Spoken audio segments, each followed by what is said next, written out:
السلام علیکم ورحمۃ اللہ وبرکاتہ۔ بسم اللہ الحمدللہ والصلاة والسلام علی رسول اللہ ومن تبعہ ووالاہ وبعد۔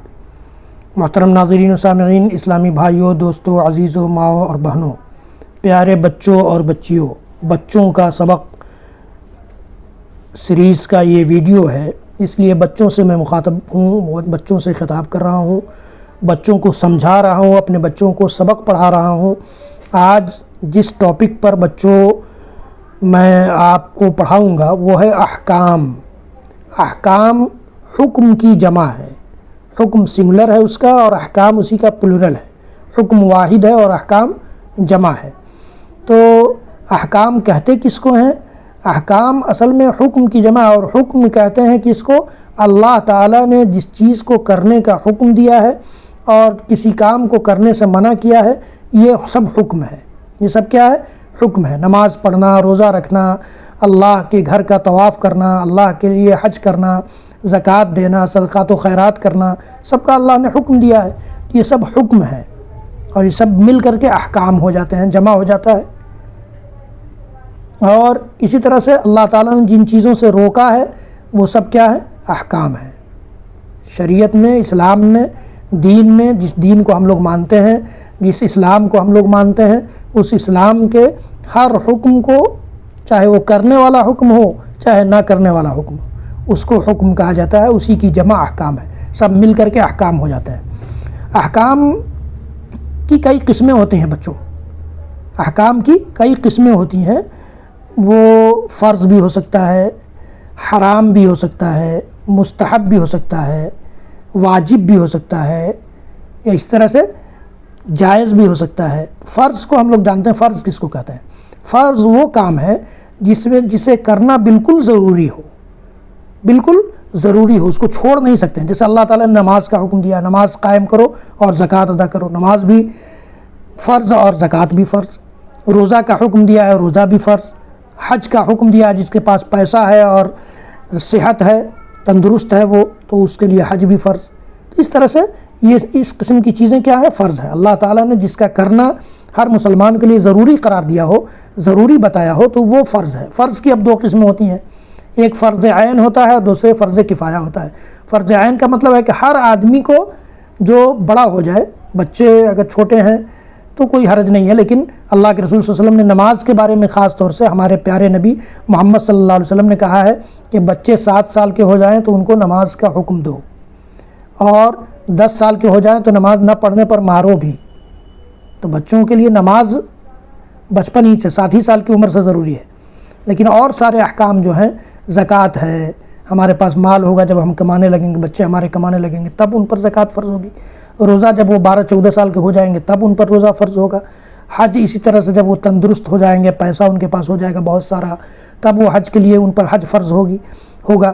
تو یہ، لیکن نماز جو ہے سب پر فرض ہے، تو یہ فرض عین کہلاتا ہے۔ ہر آدمی اس کو کرے، کوئی اس کو چھوڑے گا تو گناہ گار ہوگا، روزہ کوئی چھوڑے گا تو گناہ گار ہوگا، زکوٰۃ جس پر فرض ہو جائے اور زکوٰۃ چھوڑ دے گا تو گناہ گار ہو جائے گا۔ تو ایسا فرض کیا ہوتا ہے؟ فرض عین ہوتا ہے۔ اور فرض کفایہ وہ فرض ہوتا ہے کہ بستی میں بہت سارے لوگ ہیں، ان میں سے کچھ لوگوں نے کیا کچھ لوگوں نے نہیں کیا، تو اس میں کوئی گناہ گار نہیں ہوگا، لیکن سب نے چھوڑ دیا تو گناہ گار ہوگا۔ جیسے جنازے کی نماز ہے، جنازے کوئی مر جاتا ہے تو ہم لوگ جنازہ پڑھتے ہیں، تو سارے لوگ اس میں نہیں جاتے، لیکن کچھ لوگ جاتے ہیں تو سب کا بوجھ اتر جاتا ہے، سب کا بوجھ اتر جاتا ہے۔ لیکن کوئی نہیں جائے جنازے میں تو سارے لوگ گناہ گار ہوں گے، تو ایسے کو فرض کفایہ کہتے ہیں۔ حرام کا حکم کیا ہے؟ حرام سے مراد وہ کام ہے جس کو ہر صورت میں کرنے سے منع کر دیا ہو، کسی بھی صورت میں اس کو نہیں کر سکتے ہو، ہر صورت، ہر حال میں اس سے بچنا ضروری ہو۔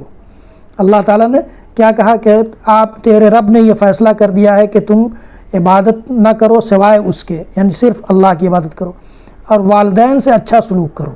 کبھی تیرے پاس دونوں میں سے ایک یا دونوں بڑھاپے کو پہنچ جائیں تو ان دونوں کو اف تک نہ کہو اور انہیں مت جھڑکو۔ اس آیت سے معلوم ہوا کہ اللہ کے سوا کسی دوسرے کی عبادت کرنا اور والدین کو ڈانٹ ڈپٹ کرنا حرام ہے۔ والدین کو ڈانٹنا، ان کے سامنے اونچی آواز میں بولنا، کوئی ایسا لفظ، ورڈ بولنا، ایسا شبد بولنا ان سے جو ان کو خراب لگے، یہ حرام ہے، اس کو حرام کہا جاتا ہے۔ مستحب کیا ہے؟ مستحب حکم کیا ہے؟ مستحب سے مراد کسی عمل کا پسندیدہ ہونا ہے۔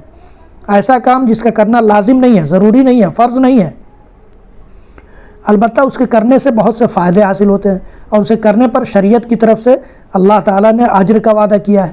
جسے قرآن مجید میں ایمان والو جب تم آپس میں ایک مقررہ مدت کے لیے ادھار کا لین دین کرو تو اسے لکھ لو. کوئی کسی سے قرضہ لے رہا ہے تو اسے لکھ لو. تو یہ کیا ہے؟ مستحب ہے. ہم لکھ لیں گے تو اس پر ثواب ملے گا. اسی طرح سے اس کے آگے کی آیت میں اللہ تعالیٰ نے فرمایا کہ اگر تم میں سے کوئی دوسرے پر اعتبار کرے اور کوئی چیز گروی رکھے، یعنی اس کے پاس لے جا کے رکھ دے، تو جس پر اعتبار کیا گیا اسے چاہیے کہ دوسرے کی امانت واپس ادا کر دے اور اپنے رب اللہ سے ڈرے. ان دونوں آیتوں کے پڑھنے کے بعد بچوں یہ معلوم ہوتا ہے کہ آپس میں لین دین کرنے کے معاملے کو لکھنا فرض نہیں ہے، لیکن مستحب ہے، پسندیدہ ہے، اچھا سمجھا جاتا ہے، اچھا مانا جاتا ہے، شریعت نے اس کو اچھا بنایا ہے. تو اگر ہم یہ سوچ کر کے لکھ لیتے ہیں تو ہمیں اللہ تعالیٰ ثواب دے گا، اجر دے گا، اس کا فائدہ ہم کو ہوگا. مکروہ کیا ہے؟ مکروہ کا مطلب ہے ناپسندیدہ کام. مکروہ سے مراد شریعت کی جانب سے کسی کام کے سے جو منع کیا گیا ہے وہ بالکل ضروری طور پر منع نہیں کیا گیا کہ نہیں اس سے رکنا ضروری ہے، بلکہ چھوٹ دیا گیا ہے، چاہو تو کرو چاہو تو نہ کرو. یعنی مکروہ کو نہ کرنا کرنے سے بہتر ہوتا ہے. کر لیں گے تو کوئی حرج نہیں ہے، لیکن نہ کرنا زیادہ اچھا ہے. اے لوگوں، جیسے اللہ تعالیٰ نے کہا اے لوگوں جو ایمان لائے ہو، یعنی ایمان والوں سے کہا ان باتوں کے بارے میں، ان باتوں کے بارے میں سوال نہ کرو کہ اگر وہ تم پر ظاہر کر دی جائیں تو تمہیں بری لگے. اس سے آگے فرمایا اگر تم ان کے متعلق سوال کرو گے جب قرآن نازل کیا جا رہا ہو تو وہ تم پر ظاہر کر دی جائیں گی. اس آیت کے پڑھنے کے بعد بچوں ہمیں معلوم ہوتا ہے کہ بلا وجہ اور موقع محل کے بغیر سوال کرنا مکروہ ہے. کرنا ناجائز نہیں، حرام نہیں ہے، مکروہ ہے. نہ کرنا اچھا ہے. کر لیتا ہے کوئی سوال تو کوئی حرج نہیں ہے، البتہ ضرورت کے تحت اور مناسب موقع پر سوال کیا جائے تو اس میں کوئی حرج نہیں ہے. اسی طرح حکم کی ایک قسم ہے مباح. مباح کا مطلب ہے جائز، یعنی کسی کام کے کرنے یا نہ کرنے کا انسان کو اختیار ہو، چاہے تو کرے چاہے تو نہ کرے. تو ایسے جیسے اللہ تعالیٰ نے فرمایا کہ آج تمہارے لیے پاکیزہ چیزیں حلال کر دی گئی ہیں. ان لوگوں کا کھانا تمہارے لیے حلال ہے جنہیں کتاب دی گئی، یعنی یہود اور نصارہ. یہودی ایک امت ہے، عیسائی ایک امت ہے، تو ان کا کھانا ہمارے لیے حلال ہے. تمہارا کھانا ان کے لیے حلال ہے، ہمارا کھانا بھی ان کے لیے حلال ہے. تو ہمیں ہمارا دل مانتا ہے تو کھائیں، نہیں مانتا نہیں کھائیں، اس میں کوئی حرج نہیں ہے. لیکن تو یہ بچوں یہ یاد رکھنا ہے ہمیں. آج کا ویڈیو تھوڑا لمبا ہو گیا لیکن اس میں بہت ساری معلومات بچوں کو ملی. بچوں کو یہ بات